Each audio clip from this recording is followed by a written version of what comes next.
Welcome back to the Haven Homestead Podcast, where we learn and grow together on our way to living more sustainable lives. Today we're on episode 39, and I have Carlos, the author and storyteller extraordinaire, on the show today. And we're going to be talking about homesteading and writing and all kinds of stuff. So, before we get into that, I want to remind you to go to www.havenhomestead.com, where you can find all about all the things that we have going on here on the homestead, see pictures and classes and all kinds of stuff like that. Also, don't forget to visit our sponsors, Happy Leaf LED, for all of your indoor growing needs. And now, Lindsay, take it away. Vic Zatteray and his team at Happy Leaf LED are changing the way growers think about grow lights. Happy Leaf LED is no-joke lighting technology that really works. The lights are affordable, powerful, and efficient.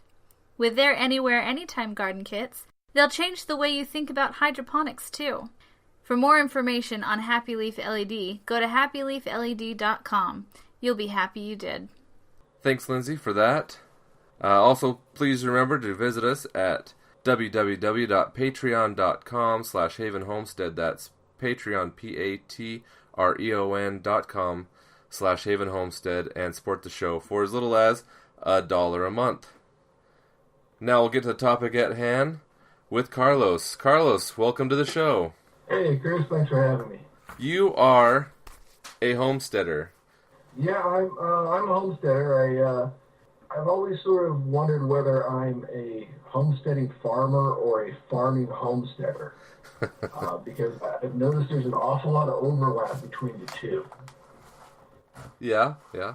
Sometimes we say, back on the farm and back on the homestead interchangeably, understandably so. Yeah, and very much. We use the terms interchangeably.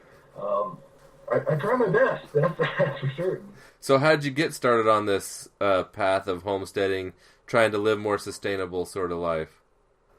Well, way back in a previous life, when my wife and I lived in San Diego, we were looking around for a house to buy.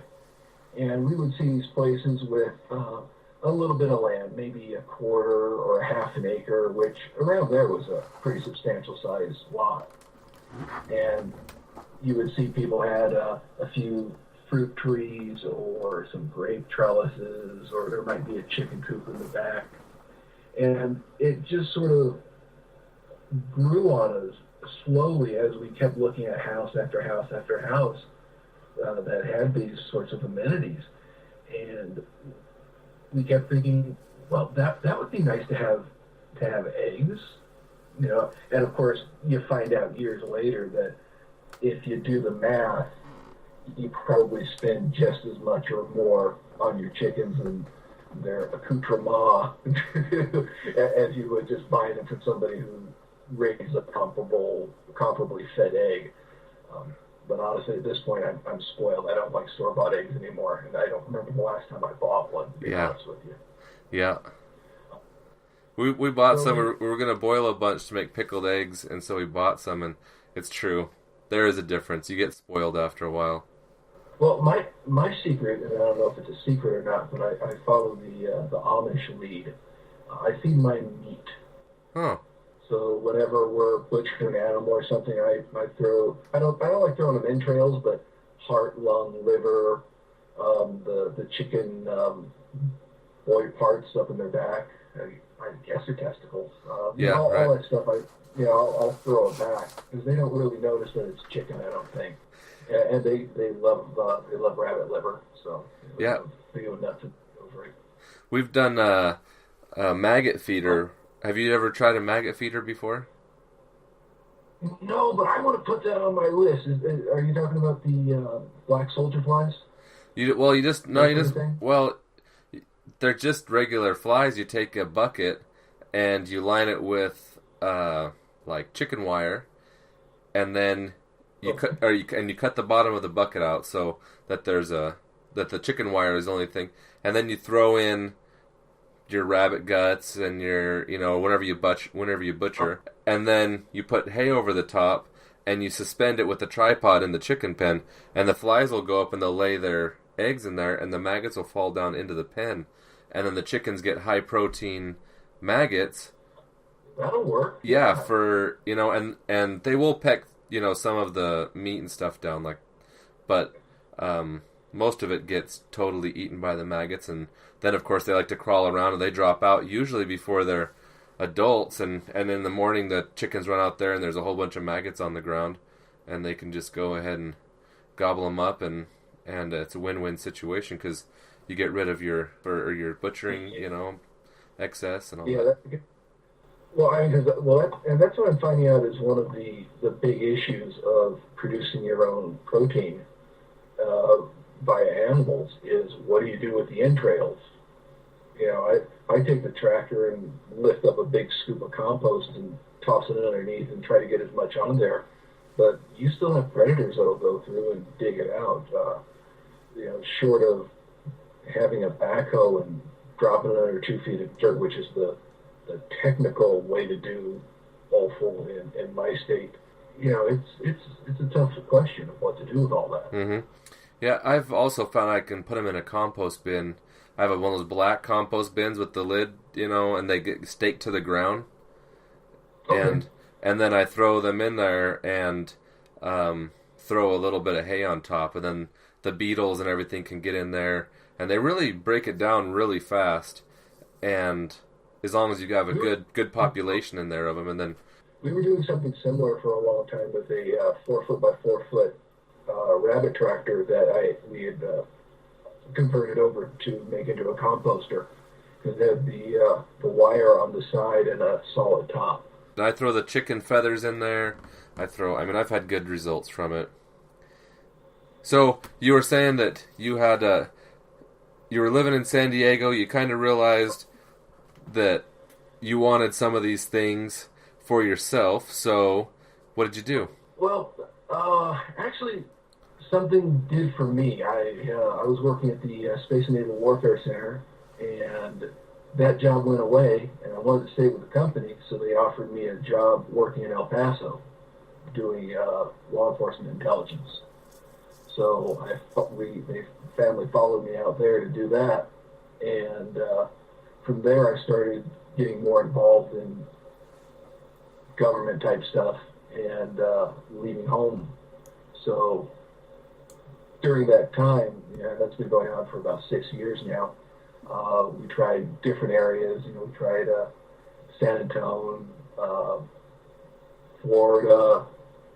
Didn't really like either of the two areas that much. Wound up in Huntsville in Northern Alabama. Decided we really liked it. And that's where we really started homesteading. But we also noticed there was a lot of urban sprawl going on. You really can't tell the difference between Huntsville and Decatur, or Huntsville and Madison anymore. Mm-hmm. It's grown together. So when we bought a place, I said, because for my job, if I were to work in the States, I would probably be in northern hour and a few minutes drive to be able to have the life we wanted. So that's where you're at now, is Alabama?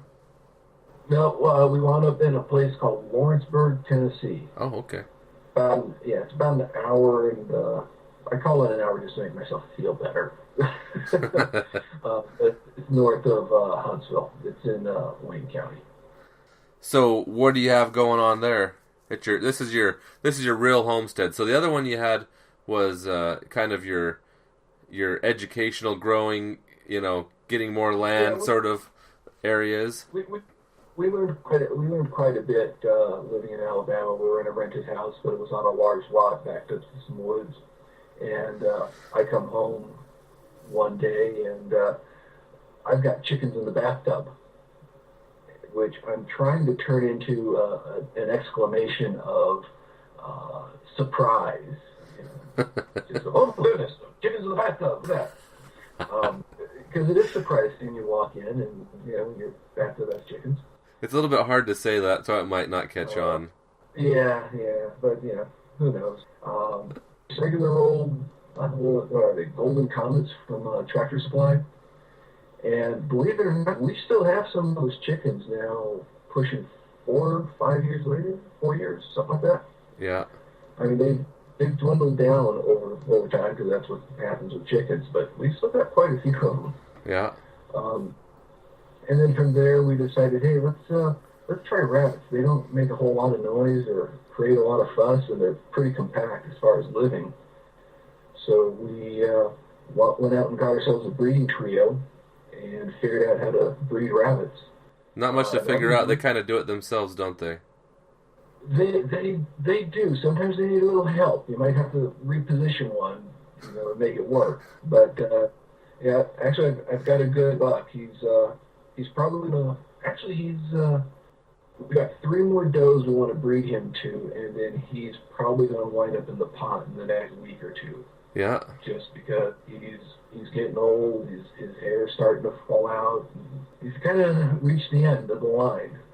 Yeah, we have a lavender silver fox buck that he's not quite old enough to have things figured out as to what to do. So, Okay. Our old buck, we're keeping him around until the new buck kind of finds his stride, and then we'll probably get rid of the old buck. But the old buck, he's provided good service for a couple of years for us, and we just want to try to keep ahead of that curve because we've had does that just got sold to where they couldn't take care of themselves anymore, and it just doesn't do anybody any favors to have that sort of thing. I used to have a qualm about eating my breeders. That's fallen away over the years. It doesn't bother me anymore. But it used to, because I thought, they've given good service. They've done what they were supposed to do. That's why we had them, was to make me more rabbits. Yeah. And for a while, it felt like adding insult to injury to eat them. But my opinion on that has changed over the last few years.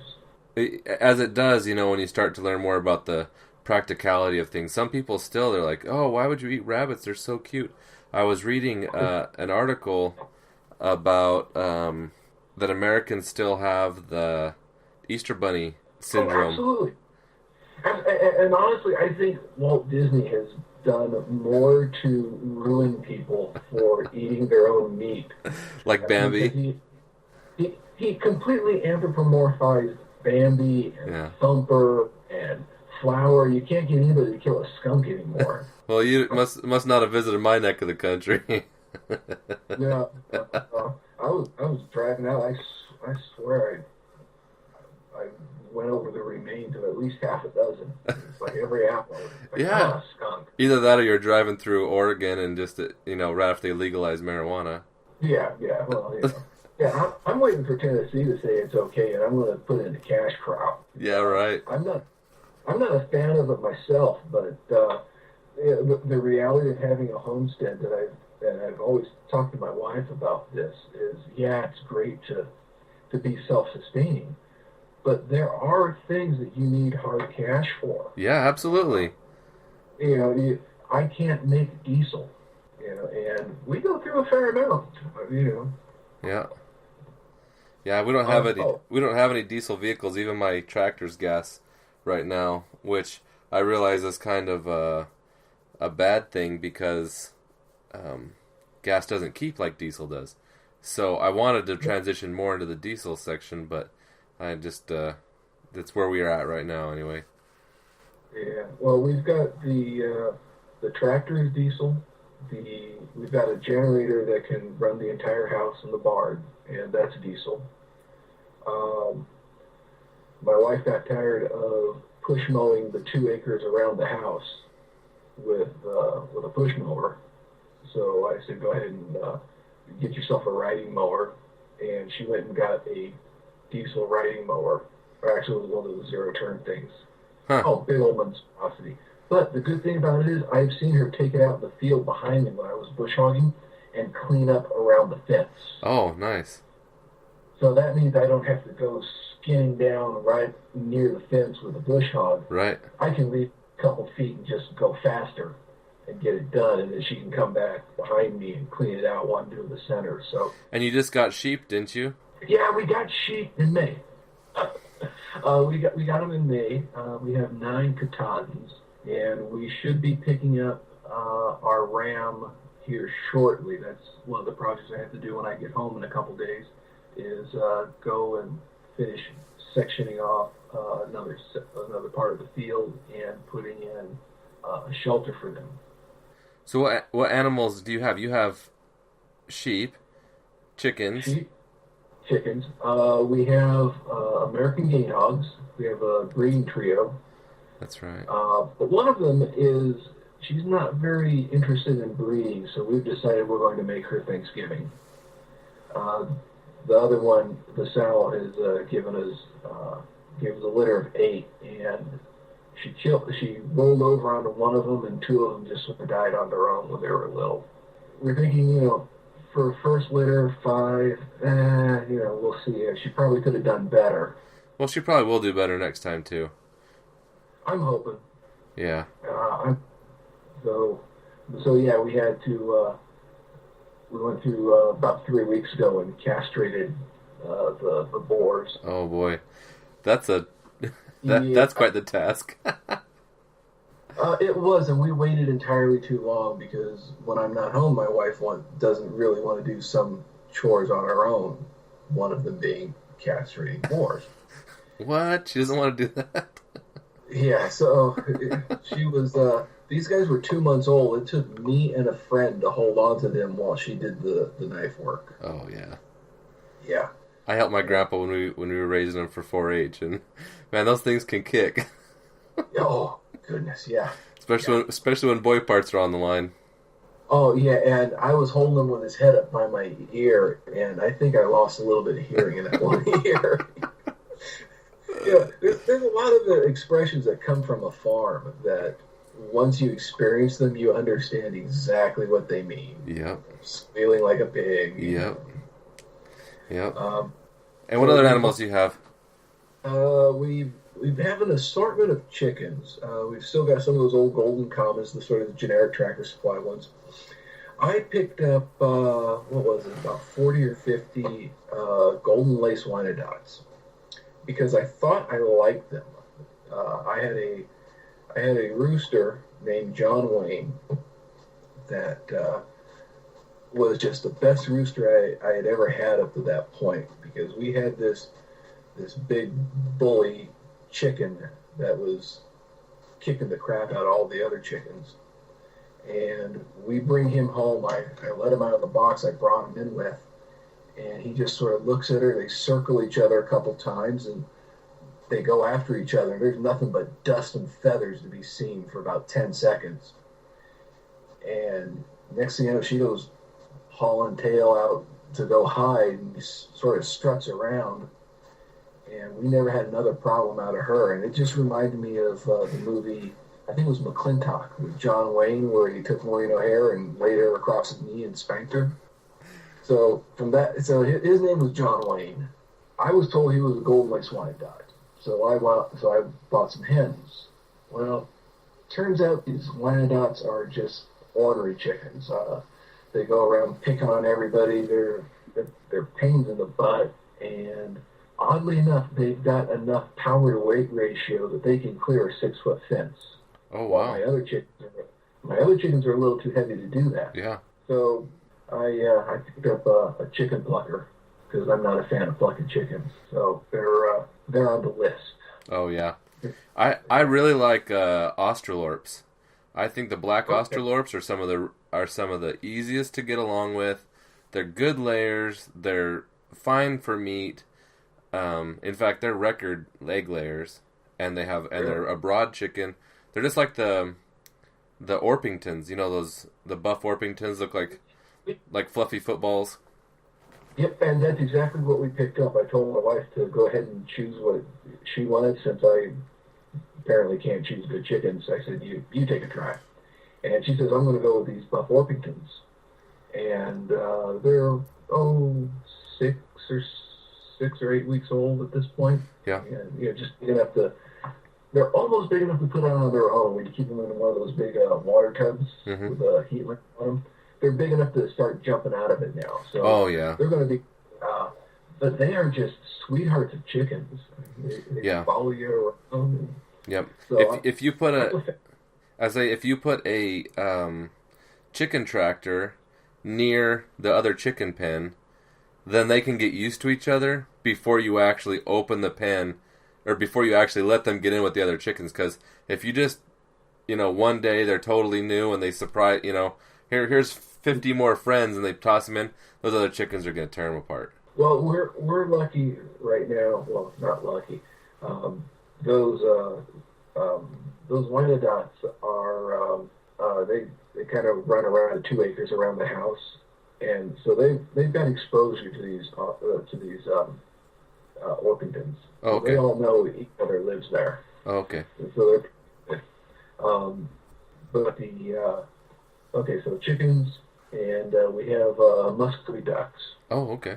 Which, if I'd have known that I liked the ducks as much as I do, I probably would not have had chickens in the first place. I would have gone straight to ducks. Yeah. And we've got a couple mallards and one pekin floating around, but most of the ducks are muscovies. So the muscovy, one time we had one here and we butchered it, and I could not believe how much meat was on that bird.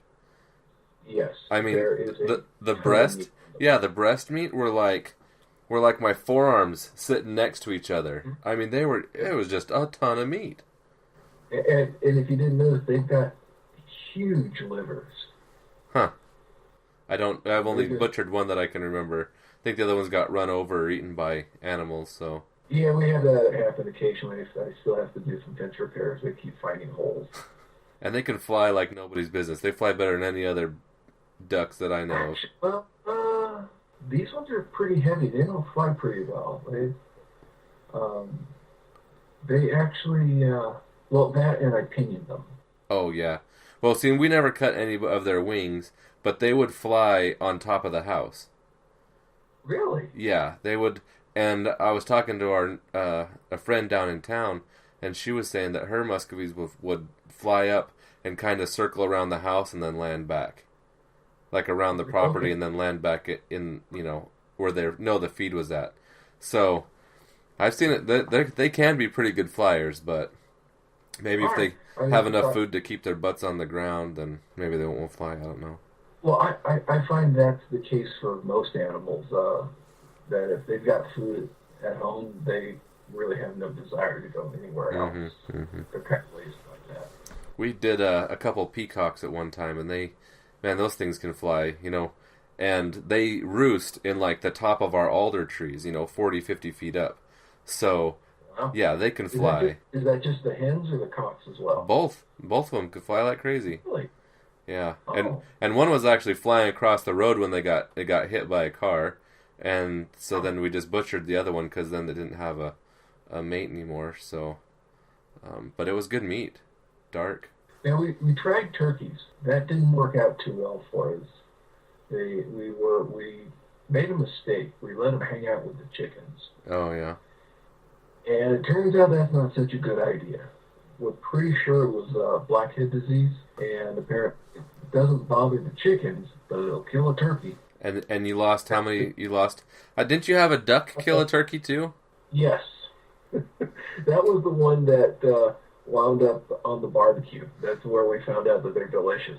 He was still a bit of a juvenile, but he caught our last turkey unawares and just jumped on him, and as near as we can tell, just smothered him into the ground and killed him. Isn't that something? So your website, what is it? Mm-hmm. What is your website? CarlosCunha.org. And you have there all of your homestead experiences, that you post on there. Well, a lot of homestead experiences that you post on there. Funny stories, and there's I enjoy reading the stories about that. But that's how I found out. And I also adopted your rule number 1. If you mess with anything on my farm, then you become my enemy as well, and I will end you. Well, if I remember correctly, that was rule 2. Rule 1 was behave or be eaten. Oh, there we go. Behave or be eaten. There we go. Yeah. And then rule number 2 was a fox with socks or fox. Or whatever. Yeah, we had a little problem with a fox, and I never did catch him. They'll do that like that. We haven't had any issue with foxes out here. We have coyotes we can hear, but we haven't. We lost one chicken, but she had her nest out in the fern bushes, so she was outside of the protection area anyhow. She was raising some chicks, and as soon as they hatched, I think that's when the foxes or the coyotes struck and took her and all the chicks. And well, we've got a reasonably stiff problem with coyotes, and our one of our neighbors actually breeds Akbashes as livestock guardian dogs. uh-huh. And you will hear a pair of these dogs ripping into a coyote every couple months.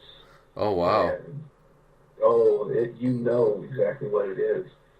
They like to come across the back part of my property through the hayfield, and we've been catching, scoping out the chickens and the lambs recently, which is where I learned and had reinforced with me, be sure to wear some sort of night clothes when you go to bed. Huh. In case you got to run out. I woke up the other day to call the coyotes in the field, bring your gun, and I wound up being the quick reaction force with nothing but an M4 and flip-flops. Oh, gee. Oh, gee. Well, you probably scared those coyotes pretty good, too, even if you didn't get any. Did you get any? No, it was a mother and a pup, and they had taken off by the time I got there. All I saw was just the tail disappearing into the woods. Are there any stories you'd like to impart on us?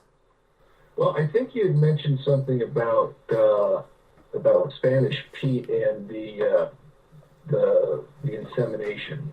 So, and that's I try to invite up my website because I have this sort of weird habit of I write about homesteading. I write sort of 95% true stories. A little bit of embellishment, maybe. Never let the truth get in the way of a good story. That's just one of the things a writer needs to understand. And I also write some of the politics stuff. So it's sort of if you crossed Attila the Hun and Coulter, you might get what I write. Right. But I try to organize it into categories. Everything I write is winds up on the website. And if you don't like the politics stuff, because some people don't, and that's fine. Hey, read the funny jokes. Uh-huh. So I grew up in California. This was back when the Bay Area in Silicon Valley it was before Silicon Valley was a thing. It was still a fair number of orchards and stuff. And then once you got north of San Francisco, it was still farming community, or ranching community actually. From north of Napa. Way up in the north, there's a county called Lassen County, and it's inland towards the Nevada. Go up to Redding on the coast and just go due east, and you'll hit that area that I'm talking about. Okay. So there's a lot of ranching up there, and Spanish Pete was Basque. And I'm pretty sure at this point he's dead. I've lost contact with him. But he was an old man when I was a kid. Popular opinion had it that he owned just shy of half the county, and he leased out a good chunk of the rest from the government to run his sheep and cattle, because that's how he made his living, was ranching sheep and cattle. And so I don't know what possessed my parents, but they decided they bought 40 acres up there. They wanted to build a retirement house, and we'd go up 2 or 3 times a summer and hang out for a week or so. I guess for lack of anything for the kids to do, because my brother and I were young, we'd go visit Pete, and one day we were over there, and this old man's got this gravelly voice with a heavy accent. He goes, "Hey, boys, got some fun stuff to do today." "What's that?" "Come out to the cow pen." So we go out there, And there is the railing, the cattle panels that are made out of the pipes, and set up in a sort of a rough square. And on one side, there is all these young steers, and they're just sort of looking into the pen. And there's an old bull inside. They're watching him. And so the farm hands open up the corral and they walk in this steer. And we're just standing there not understanding what's going on. One of the guys takes a bottle of liquid, pours it on his hand, and rubs it on the steer's rump. He looks at my brother and I and says, That's cow piss. Huh? Yeah, it's cow piss from a cow and eat. Why do you want to do that? We want the bull to mount him. And we're old enough to understand that there's, different tastes between boys and girls. And I look at Pete and I say, Pete, what are you doing with this gay bull? Bull's not gay. He just doesn't know the difference. It's simple. We don't want him to risk hurting the cow. So it's got the pheromones, and he thinks it's a cow, he jumps on. And we say, what's going on? What's the whole point? And Pete says, well, we got to collect the semen. And my brother and I look at each other, and we look at Pete and say, who do you mean we? He says, nah, I'm not going to trust you kids to touch my bull. He's too expensive. I'm like, all right, good. So we've got 6 thumbs, and we're not allowed to touch an expensive bull. Okay, I get it. So one of the hands starts leading the steer around, and the bull kind of takes notice, and he looks around, he starts following the steer around, and after about half a lap, this bull rears up, puts his front legs on this steer, and this steer's about to freak out. He thinks it's Shawshank Redemption time. And so one hand's just sitting there holding onto his halter, hoping he doesn't jump forward. And this other one runs up, grabs the bull by his boy part, and in his other hand swings on this 3-foot-long plastic sock and covers him. And the bull kind of pumps his hips 2 or 3 times, and this poor guy with probably really cold hands and wishing he had some, eye protection on, is just kind of holding on for dear life. And bull finishes his business, and he pulls it off, and I got it. And he runs off to do something. And he runs off to a little shack, and turns out, they start putting in the pipettes and start doing all that. And my brother and I are just sitting there going, I would have expected the work of a stud bull to be not quite so degrading, but apparently there's no romance in the cow world. It's all Mexican farmhands handling the bull parts, and that's all you get, Yeah. Oh man, when I read it, I told my wife, I was like, Lindsay, you got to read this, and I started to kind of read it to her, and I kept on laughing as I was like, you know what, you just have to read it, while I chuckled to myself over here.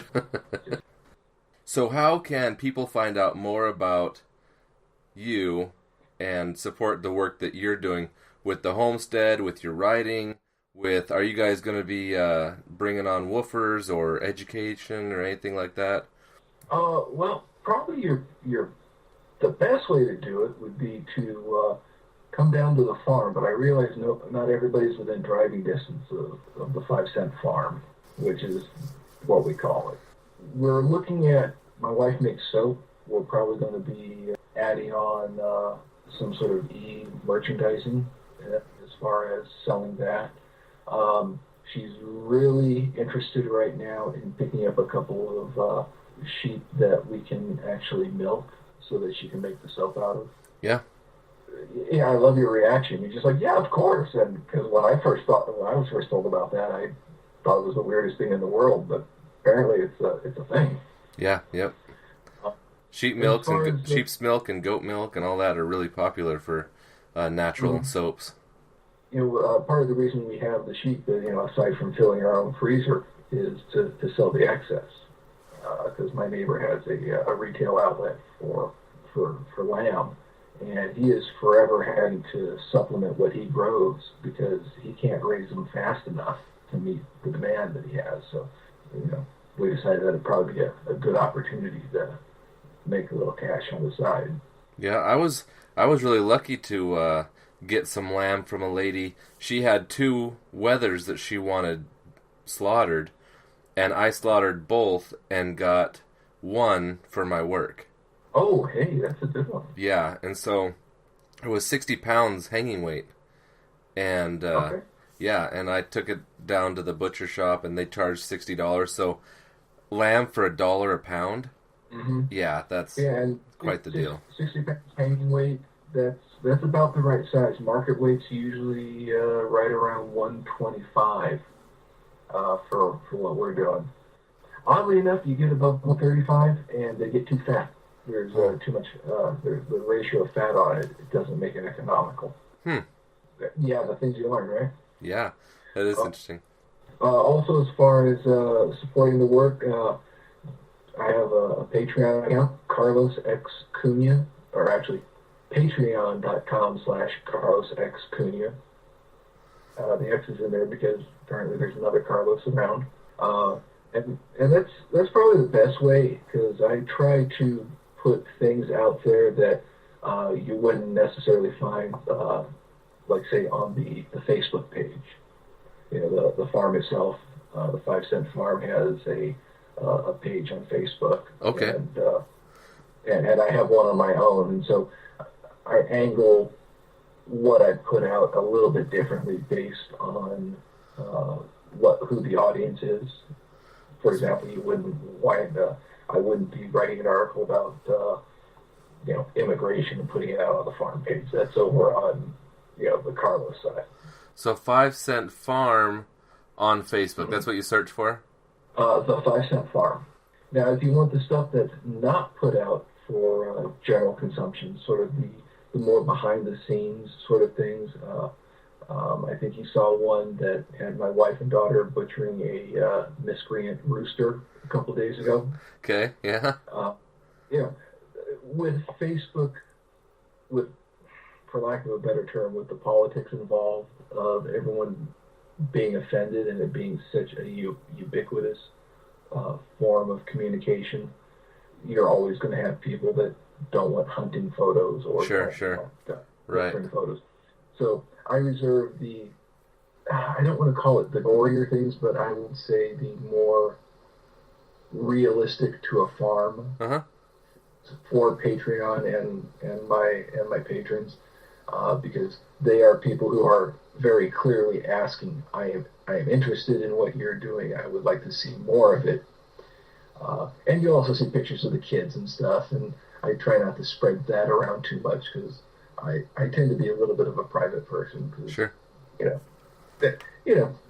are people that will take photos and do. Yeah, I've spent enough time going to war and doing law enforcement that I'm sure there are people who would like to hurt me and my family given the opportunity. Yeah. So the more intimate type things, showing the family and stuff is reserved for the Patreon, the people that actively want to be involved in that. Yeah, I feel that the Patreon is a area. The Patreon, website and community is an area where you can really be more, like you said, intimate with your patrons, with people that care about what you're doing and can support you. They support you, and you in turn give them extra attention and help them if they have questions they can ask. If they have, they want to talk to you face to face or whatever, you have that option because of, through Patreon. And I think that it's a really good source and underused in a lot of things. And I feel like I would like that more on my Patreon as well. Well, what I'm trying to figure out is how to put videos on it, and I don't think it has that capability yet. I think you have to have like a vid.me account or something along that lines, and then link through there. I don't know if you saw it, I had what I called the Portuguese caber toss. No, I didn't. Okay, yeah. Occasionally I like to just do little short, I think kids call them vines, They're just a few seconds long. Sure. Yeah. I have one. I haven't published it yet, but it's called Portuguese Javelin. I'm going to have to put that one out soon, too. Portuguese Javelin? Yeah. When I was growing up, anytime you did something that was sort of half a bubble off of plum, yeah, or sort of half-assed, or just really weird, like you hold up a roll of electrical tape and say, "Oh, look, Portuguese first aid kit." Yeah, I think you mentioned some other things like that, Portuguese whatever, and with something that was kind of, instead of like jerry-rigged or something like that.